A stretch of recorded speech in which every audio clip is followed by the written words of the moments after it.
Hi there, welcome to another vlog. In this vlog, I'm really just going to show clips of my day, what it looks like when I wake up at 6 a.m. I'm going to call it the 6 a.m. wake up routine, the homekeeping edition.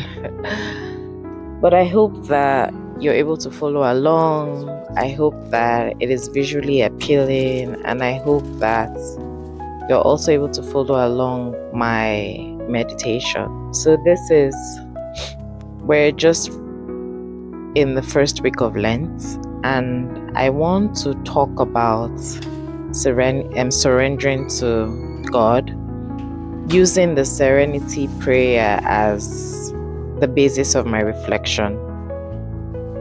So in the previous vlog, I spoke a little bit about surrendering to God, and I just decided to go a little deeper into it, knowing that there really truly is a quiet freedom that comes when we stop trying to control everything.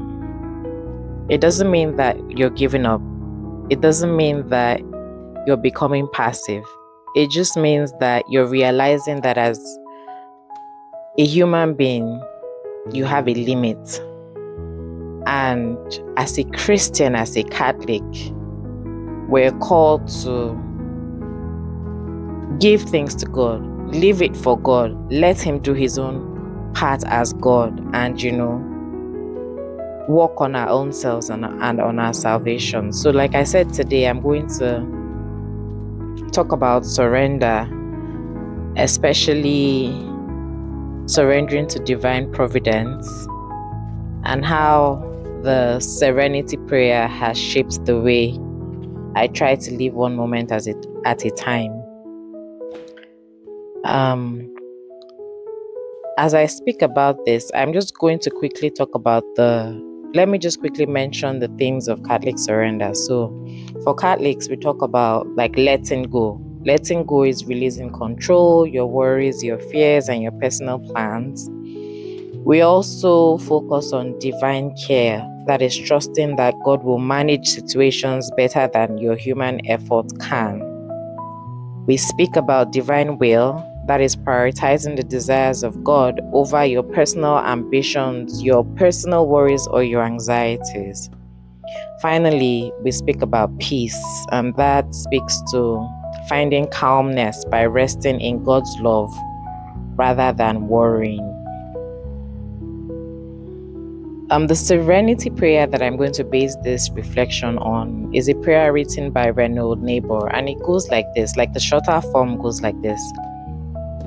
It says, God, grant me the serenity to accept the things I cannot change, the courage to change the things I can, and the wisdom to know the difference.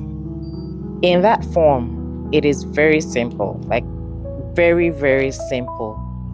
But if you really take time and you sit with it, it's a blueprint for peace. It's a North Star. It's something that can guide you and something that you can base your values on.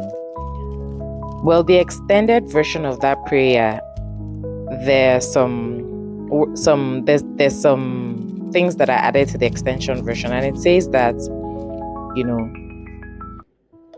living one day at a time, accepting hardship as the pathway to peace, taking as he here means Christ, did this sinful world as it is, not as I would have it,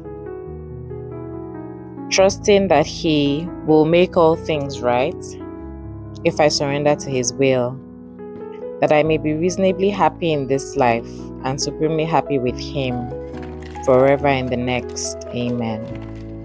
So that is the entire prayer. That's the prayer in its entirety.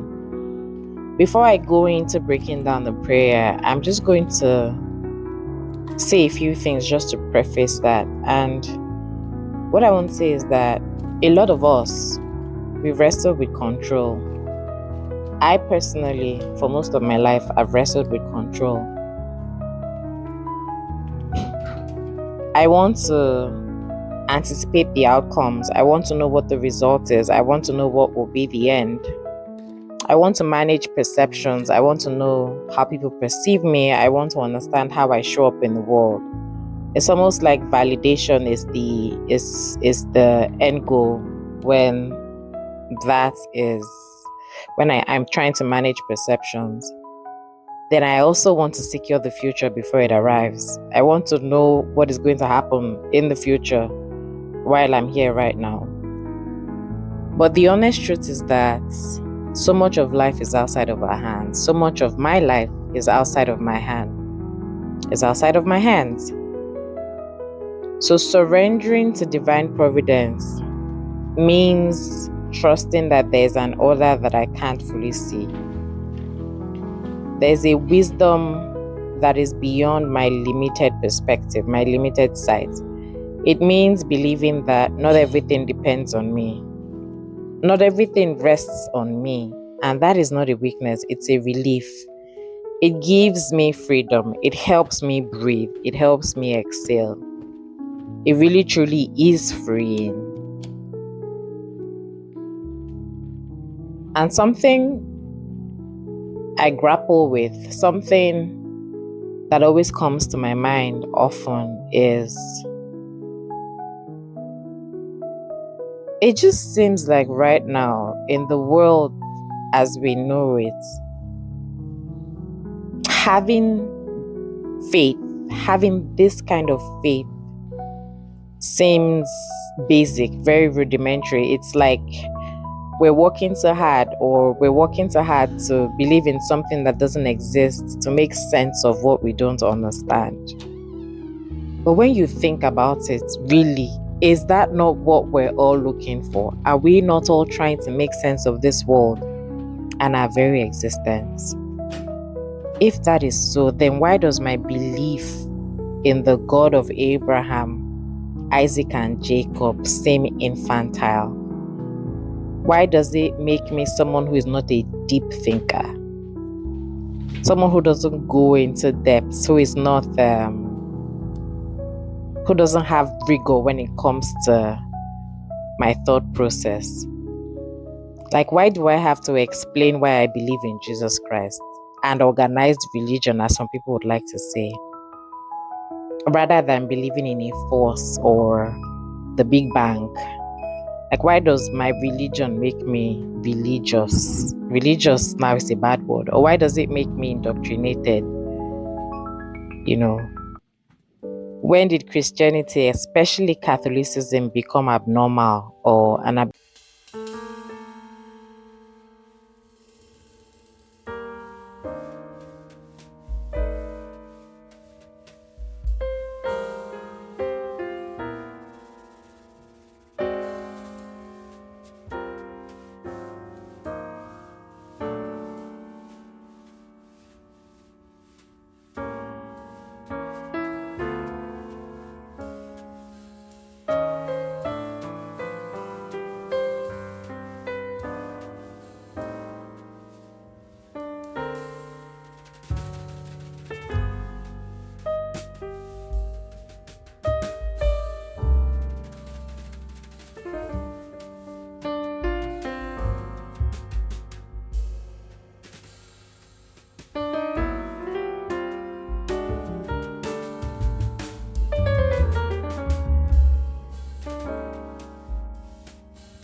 Is that in the end, you cannot make a choice for your child.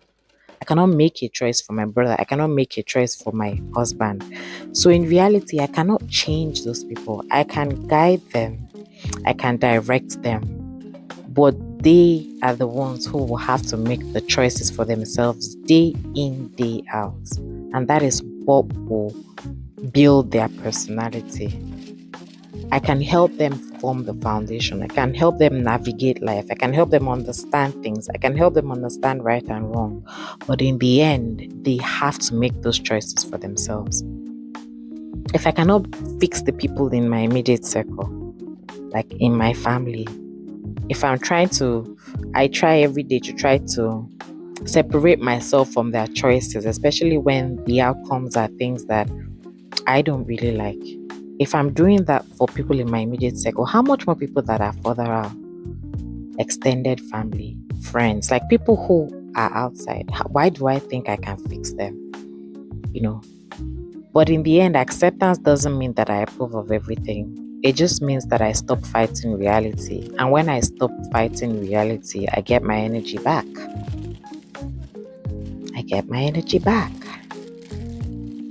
The second part of the prayer is courage to change. It says, grant me the courage to change the things that I can. And this speaks to the understanding that surrender is not passive. It actually demands courage. There are things I'm responsible for. My words, my habits, my reactions, my integrity. Those are things that are within my purview. Those are things within my sphere of change. They're things that I can change. Divine providence isn't an excuse to avoid action. It's a reminder that I act faithfully and I release the outcome. I let it go. I can plant, I can water, but I cannot force growth. I just do the things that are within my own scope. The next part of the prayer is the wisdom to know the difference. In my opinion, this may be the hardest part because the me in me, my personality, I want to believe that I can change almost everything, but that is my ego. Living in the moment, though, has taught me something. Clarity often comes when I slow down, when I'm present, when I'm not too much in the future or constantly in the past, replaying the past. Because I have a doctorate degree in replaying the past over and over, saying the things that, I should have changed this. And sometimes I get stuck there. But when I don't do that, when I'm living right now, I can sense what's mine to carry and what isn't. What I have to leave. Like drop that burden, that load, what I have to leave. I can sense it. And I'm like, okay, baby, this is the time to stop and move on. So living in the moment for me is an act of surrender. It's saying that right now is enough. This breath is enough. This step is enough. So we're going to move on to living in the present. When I stay in today, just today, my anxiety softens. It dissipates. My worry reduces. So divine providence isn't always dramatic. It's often like a small guidance. It's a nudge. It's a closed door. But what is at the core of Christianity is that knowing that every good thought, every good idea, everything that is pure, that is good, that is holy, that is lovely, that is from God. That is godly. So that is that nudge. That is that small guidance. It is sometimes, like I said, it's a closed door. And it could be an unexpected delay that later makes sense.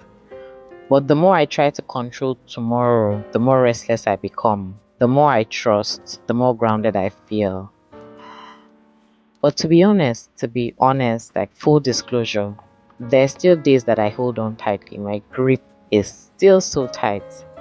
There are days that I forget. There are days that I try to manage outcomes instead of managing my own heart. I try to manage the things that are outside instead of managing the way that I react. Is it that little irritation? Is it that little frustration? For instance, today we got a suspension notice because of like immunizations and vaccines that we hadn't completed for some of my children. And I went and I fixed it, but still, my kids had to stay. My daughter, one of my kids, had to stay out of school because of administrative delays. I found myself just teetering, like just on the brink, on the edge of frustration and irritation. And I was about to start unleashing that on, simple administrative colleagues who are trying to do their jobs, but they're in this box that they have to work within. I had to call myself to order, and I'm like, babe, NK, you are gonna have to calm down. You know, you are going to have to calm down. So there are days I still grip tightly, but every time I return to the Serenity Prayer, every time I return to the Surrender Prayer, they recenter me.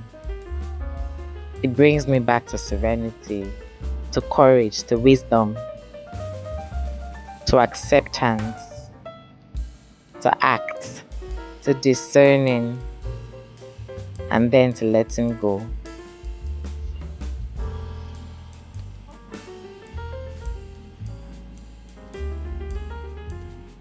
Surrendering to divine providence isn't about shrinking your life. It's about releasing the illusion that you were ever carrying it alone. God did not build us for that. He's your God for a reason, to bear your burdens with you, to carry your load with you, to do this life with you. And I have to remind myself daily. I have to remind myself daily. And I think it's normal. As human beings, we forget. Life happens, there are distractions, we get busy, and we start to think that it's all on us. I was listening to someone like a meditation recently from the dailyvlog meditations, and he talked about life will get hard. Don't always think that you have to wait for things to get better.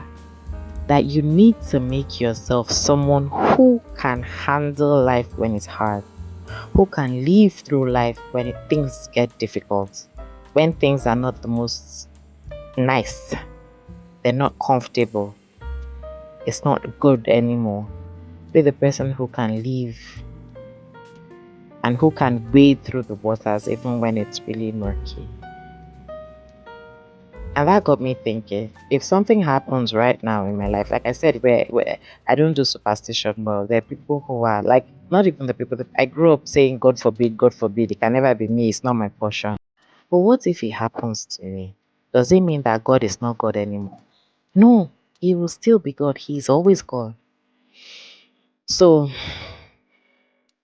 I'm practicing so that when life gets hard, I'll be able to live and excel in that phase.